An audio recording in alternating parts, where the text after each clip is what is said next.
H Buddha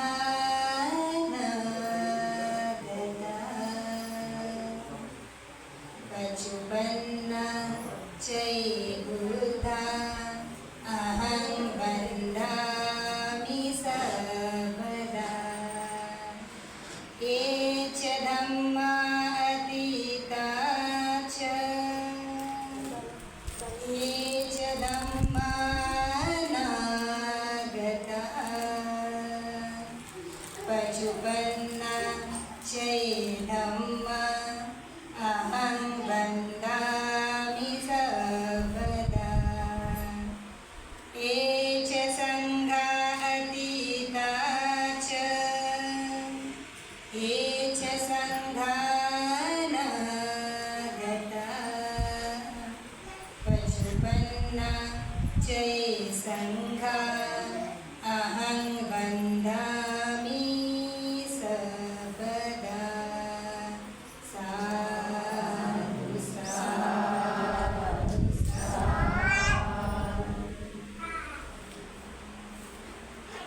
तर महाकारुणिक तथागत सम्यक समृद्ध यांचा जो सद्धम्म आहे, तो सद्धम्म म्हणजे आपल्याला सर्व दुःखातून मुक्त करण्यासाठी। आणि जेव्हापर्यंत आपण सर्व या दुःखाचक्रातून मुक्त होत नाही तोपर्यंत अपायमधून वाचवण्यासाठी आहे। मग जर आपल्याला अपायमधून वाचवायचं आहे, अपाय म्हणजे दुःखातून वाचवायचं आहे, तर बुद्धांनी असं काय सांगितलेलं आहे ते समजून घेणं अतिशय आवश्यक आहे। प्रत्येक व्यक्तीला सुख पाहिजे, हवं आहे की सुख? प्रत्येकाला सुख हवं आहे, कोणाला दुःख हवं आहे का? कोणीही व्यक्ती असा नाही आहे, इव्हन कोणीही सत्व असा नाही आहे की त्याला दुःख आवडतं। तरीही जीवनात दुःख असते की नाही? दुःखापासून कोणी अलिप्त आहे का? म्हणजे जरी आपल्याला सुख पाहिजे असेल, जरी आपल्याला दुःख नको असेल, तरी सुद्धा या दुःखातून आपण वाचू शकत नाही। मग या दुःखातून कोणी नष्टच करू शकत नाही का? हा प्रश्न निर्माण होतो। तर बुद्धांचा असा हा धम्म आहे की याच्यामधून आपण सर्व दुःख चक्रातून मुक्त होऊ शकतो। तर कशा प्रकारे हे समजून घेणे सुद्धा अतिशय आवश्यक आहे। भगवंत म्हणतात, सब पापस अपरणं कुशलस्य उपसंपदा सचित्त पर्योत्तपनं एकरूपमानसासनं। माहिती आहे सर्वांना?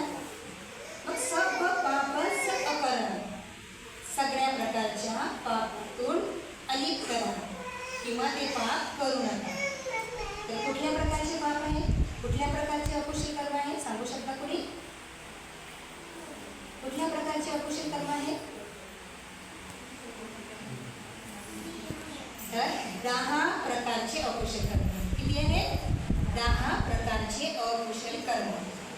तर यामध्ये कायेचे 3 अकुशल कर्म आहेत, वाचेचे 4 अकुशल कर्म आहेत आणि मनाचे 3 अकुशल कर्म आहेत।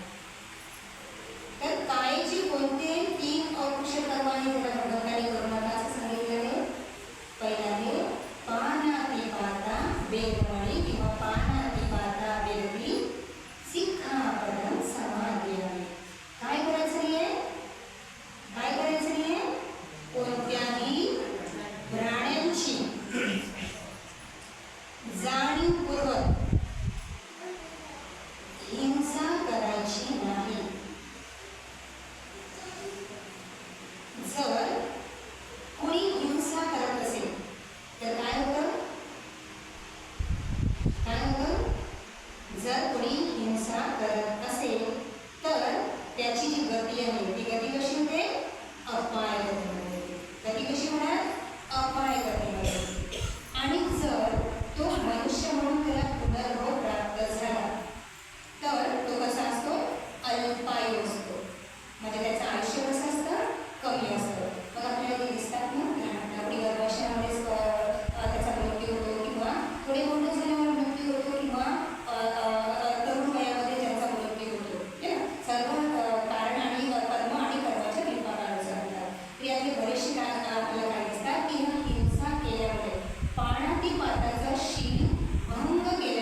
केल्यामुळे, करुणा केल्यामुळे काय मिळतं? दीर्घायुष्य मिळतं, सौंदर्य मिळतं आणि सुंदरतेचा लाभ होतो. म्हणून भगवंत म्हणतात अकुशल कर्म करू नका, हिंसाचार करू नका, तर काय करा? मैत्री करा. त्यानंतर दुसरं कायचं अकुशल कर्म आहे. कुठलं आहे? अदिन्नदाना वेदी किंवा अदिन्नदाना वेदमणी सिक्खापदं समाधियामि. अदिन्नदान म्हणजे जाणीवपूर्वक कोणाच्या वस्तूंची चोरी करणं किंवा दुसऱ्याची वस्तू त्यांना न सांगता घेणं. तर हे काय आहे? अकुशल कर्म आहे. तर भगवंत म्हणतात जर कुणी अकुशल कर्म केलं असेल आणि मृत्यूच्या वेळेस असेल, हे अकुशल कर्म समोर आलं असेल चुकीच्या वेळेस, तर काय होतं? त्याची जी पटीसंधी आहे ती कुठे होते? अपायामध्ये होते.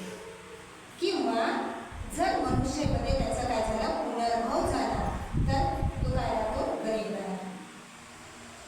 किंवा कितीही श्रम केलं तरी त्याचे काय करतात? त्याला खूप सारी संपत्ती मिळू शकत नाही. खूप मेहनत करत असेल तो, परंतु त्याला तेवढ्या संपत्तीचा लाभ होत नाही. का बरं? या शीलाचं उल्लंघन केल्यामुळे. तर ज्या कोणा व्यक्तीला असं वाटत असेल की मला संपत्ती मिळायला पाहिजे, खूप संपत्ती मिळायला पाहिजे, त्याने काय करायचं? मग त्याग करायचा. त्याग म्हणजे दान करायचा. तर चोरी करणे अकुशल कर्म आहे. अकुशल कर्म कोणतं आहे? त्याग करणं, दान करणं. तर भगवंत म्हणतात जिथे अदिन्न दान केल्यामुळे काय मिळतं? म्हणजे संपत्तीचा उपभोग करता येत नाही. कितीही श्रम केले तरी संपत्ती मिळत नाही. पण त्याग केल्यामुळे काय मिळतं? सुगती प्राप्त होतो आणि त्याला कमी श्रम जरी केले असेल तरी त्याला काय होतं? त्याच्यामध्ये उपभोग्य वस्तू त्याला प्रमाणामध्ये प्राप्त होतात. तिसरं कायचं शील आहे कामे सुमिच्छाचारा विरती किंवा वेदमणी सिक्खापदं समाधियामि. कामे सुमिच्छाचार म्हणजे व्यभिचार करणे, परस्त्रीगमन किंवा परपुरुष गमन करणं. तर भगवंत म्हणतात हे शील जर तोडलं तर या जीवनामध्ये सुद्धा दुःख निर्माण होतं की नाही? दुःख निर्माण होतं. आणि समजा त्याची गती त्याच्या चुकीच्या वेळेस जाते, चुकी म्हणजे मृत्यूच्या वेळेस जर त्याला ही कर्म आठवलं तर काय होतं? तो अपायामध्ये जातो. किंवा मनुष्याचा पुनर्भव त्याला प्राप्त झाला तर काय होते? अशाच प्रकारे त्याला आपण म्हणतो की गृहस्थाचं जे सुख असतं ते गृहस्थाचं सुख त्याला मिळत नाही. किंवा घरामध्ये जास्तीत जास्त वादविवाद होतात आहे ना, म्हणजे जे स्वचार्य असतात त्यांच्यामध्ये काय असतात? वादविवाद असतात आणि खूप प्रमाणामध्ये कलह निर्माण होतो. म्हणून भगवंत म्हणतात व्यभिचार करायचा नाही तर काय करायचं? या कायेला अशुभ मानायचं. सुंदर आहे का काय? आपल्याला बाहेरून खूप सुंदर दिसते पण आतून सगळ्यांची सारखीच आहे की नाही? बाहेरून आपण सगळे वेगवेगळे आहोत पण आतून जर बघितलं तर सर्वांचं सारखं आहे. म्हणजेच काय आहे? तुझी बुद्धी आहे तो काय आहे? अशुभ आहे. म्हणून अशुभ स्थिती जाणून या कायेने काय करायचे आहे? कुशल चांगले कर्म करायचे. कुत्रे मांजर दिसतात तर तुम्हाला चांगले कर्म करता नाही, दुसरे प्राणी दिसतात तर चांगले कर्म करता नाही, पण मनुष्य करू शकतात ना? काय करू शकतात? दान करू शकतात, शीलाचं पालन करू शकतात, समाधीचा अभ्यास करू शकतात आणि आपल्याला दुःखातून मुक्त करण्यासाठी सुद्धा प्रयत्न करू शकतात. आणि म्हणून ही काया कशी आहे? खूप पुण्य करून आपल्याला मिळालेली आहे. म्हणून याला व्यर्थ घालू द्यायचं नाही. याचं काय करायचं? प्रत्येक क्षण आपल्याला पुण्य करणं अतिशय आवश्यक आहे. हे झाले कायेचे 3 अकुशल कर्म आणि कायेचे 3 कुशल कर्म. मग त्यानंतर वाचेचे 4 अकुशल कर्म. माहिती आहे तुम्हाला? माहिती आहे? पहिला आहे मुसावादा वेदमणी किंवा मुसावादा विरती, म्हणजेच खोटं बोलायचं नाही. समजा कोणी खोटं बोललं तर काय होतं? विश्वास होतो की नाही? विश्वास राहतो जो व्यक्ती खोटं बोलतो तो. तर जो कोणी व्यक्ती खोटं बोलतो त्याच्यावर विश्वास राहत नाही. म्हणून भगवंत म्हणतात नेहमी सत्य बोलायचं. तर सत्य बोलण्यावर कोण करतो? विश्वास ठेवला जातो की हा व्यक्ती कधीही कुणालाही दगा देणार नाही आणि त्याच्यावर विश्वास निर्माण होतो. म्हणून भगवंत म्हणतात नेहमी काय करायचं? सत्य बोलायचं.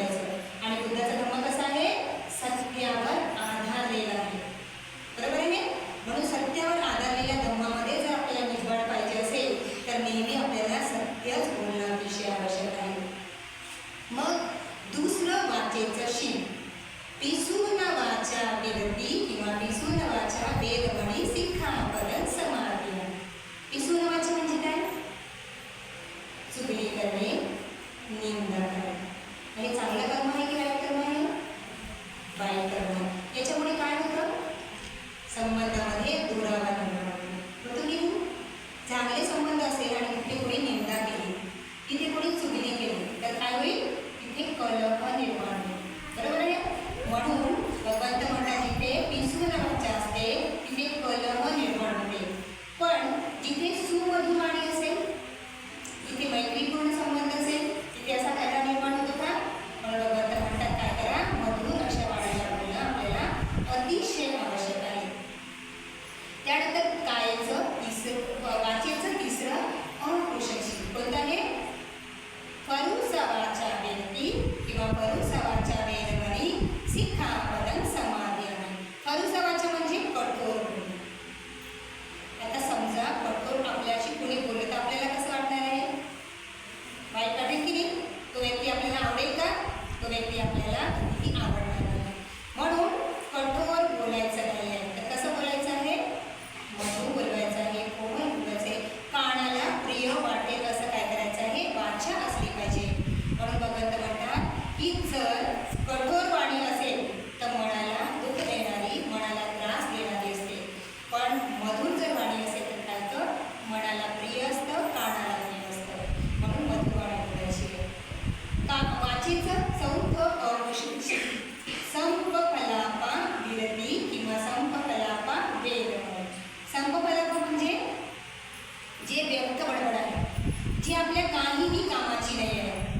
तर अशी जर आपण व्यर्थ कोणी बडबड केली असेल तर ते काही लाभ होणार आहे का त्याच्यातून? काही दुःख कमी होणार आहे का? नाही, तो फक्त टाईमपास होतो. तर जर अशा प्रकारे व्यर्थ जर बडबड केली तर आपण आपला अमूल्य वेळ काय करतो? वाया घालवतो. आणि म्हणून भगवंत म्हणतात संपकलाप करायचा नाही तर काय करायचं आहे? आपल्या वाणीचा योग्य उपयोग करायचा. एखादा व्यक्ती दुःखी आहे, नाराज आहे तर त्याला आपल्या बोलण्याने काय करायचं? चांगली वागणूक द्यायची, चांगलं सांत्वन द्यायचं. जर एखादी व्यक्ती काय आहे त्याला काही ट्युशन्स असेल तर त्याची मदत करता येते. बरोबर आहे? म्हणजेच जो कोणी व्यक्ती कायेचे वाचेचे 4 अपरुष कर्म करत नाही पण त्याची वाणी सत्य असते, गोड असते, मधुर असते, मनाला प्रिय असते आणि धर्माला अनुसरून असते.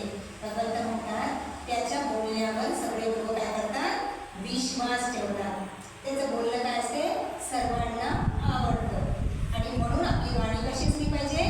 नेहमी सत्य, मधुर, कानाला प्रिय असणारी आणि धर्माला अनुसरून असली पाहिजे. मग मनाचे 3 अपुरुष कर्म हे सगळ्यात महत्त्वाचे आहे. कारण आपल्याला काय करायचं आहे? चित्ताला परिशुद्ध करायचं आहे. मग चित्ताला परिशुद्ध करण्यासाठी काय महत्त्वाचं आहे? या 3 अपुरुष कर्मापासून विरत राहणं. तर कोणती 3 अपुरुष कर्म आहे? पहिला आहे लोभ. अजून लोभ आहे. या लोभापासून आपल्याला काय करायचं आहे? विरत राहायचं. किंवा लोभापासून आपल्याला काय करायचं आहे? दूर राहायचं आहे. लोभ काय करतो? चोरी करण्यास भाग पाडतो, हिंसा करण्यास भाग पाडतो. बरोबर आहे की नाही?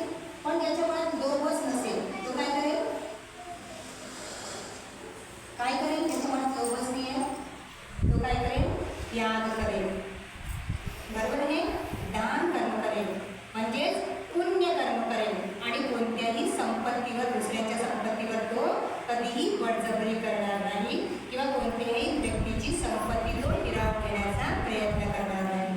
आणि म्हणून त्याचं कायेचं जे निर्वाण प्राप्तीसाठी जे 3 महत्त्वाचे हे आहेत की लोभ नसला पाहिजे, द्वेष नसला पाहिजे आणि मोह नसला पाहिजे.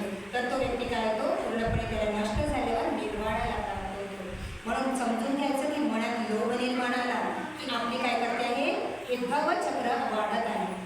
म्हणून जर एखाद्या व्यक्तीला निर्वाण पाहिजे असेल तर जेव्हा कधी मनामध्ये कोणत्याही वस्तूप्रती, कोणत्याही व्यक्तीप्रती किंवा कोणत्याही विचाराप्रती जरी लोभ निर्माण झाला तर त्याला काय करायचं आहे? टाळायचं आहे, त्याला नष्ट करण्याचा प्रयत्न करायचा आहे. मग जो द्वेषापासून मुक्त होतो, द्वेषापासून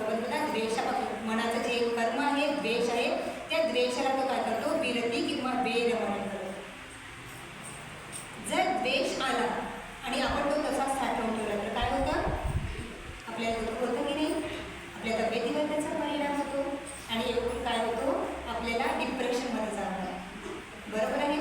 जर हा द्वेष राहिला, दुसऱ्याच्या प्रती द्वेष राहिला, मत्सर राहिला, तर काय करतो आपण, एखाद्याची हत्याही कोणी करू शकते किंवा जे दुसरं शील आहे, जे दुसरं चोरी करणं आहे तेही तो हे करू शकतात. परंतु ज्याच्या मनामध्ये द्वेष नाही तो काय करेल, मैत्री करेल. बरोबर आहे. मैत्री करेल, एकामेकांविषयी करुणा ठेवेल. म्हणून जो व्यक्ती काय करतो, द्वेषाचा पूर्णपणे नष्ट करतो, त्याला निर्वाण लवकर प्राप्त होतो.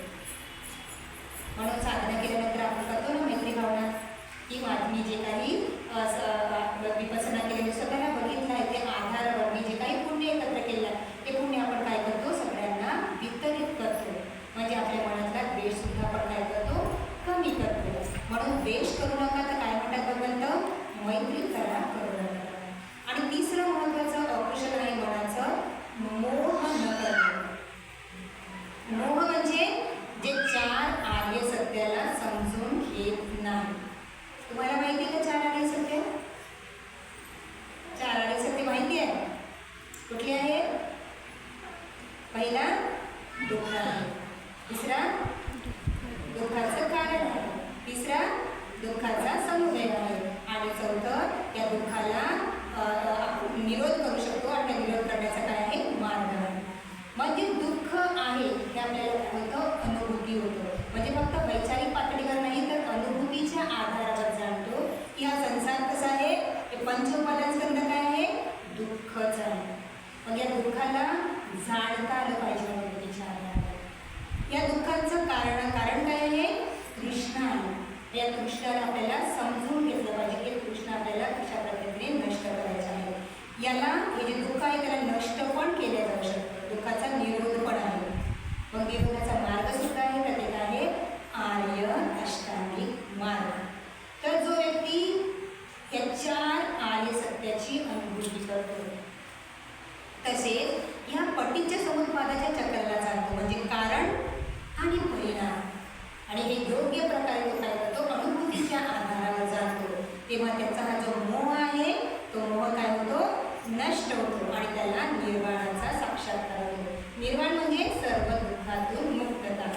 म्हणून भगवंत म्हणतात, हे कायेचे 3 अकुशल कर्म, वाणीचे 4 अकुशल कर्म आणि मनाचे 3 अकुशल कर्म जर कोणी नाही करत असेल तर तो काय करतो, त्याचं काय होतं, अकुशलाला तो काय करतो, दूर करतो. सर्व पाप अकर्ण, या पापाला काय करतो, तो नष्ट करण्याचा प्रयत्न करतो किंवा करत नाही. मग कुशलस्थ उपसंपदा, हे 10 जे सांगितलेले आहेत ते काय आहेत, की पहिल्याला अभिनदाना करू नका तर काय करायचं, पाण्याची पाता करू नका तर काय करा, मैत्री करा. अभिनदाना करायचं नाही तर काय करायचं आहे, त्याग करायचा आहे. व्यभिचार करायचं नाही तर काय करायचं आहे, या शरीराला अशुभ म्हणून या शरीरापासून आपल्याला काय करायचे, पुण्य पूर्ण करायचे आहे. वाचेमध्ये नेहमी सत्य असलं पाहिजे, मधुरता असली पाहिजे, मनाला जिंकण्या म्हणजे दुसऱ्याला जिंकण्याची शक्ती असली पाहिजे, मधुरता, आणि जे धर्म आहे तेच बोलले पाहिजे. म्हणजे जे योग्य आहे तेच काय केलं पाहिजे, बोलायला पाहिजे. आणि मग कोणताही लोभ करायचा नाही आहे, द्वेष करायचा नाही आणि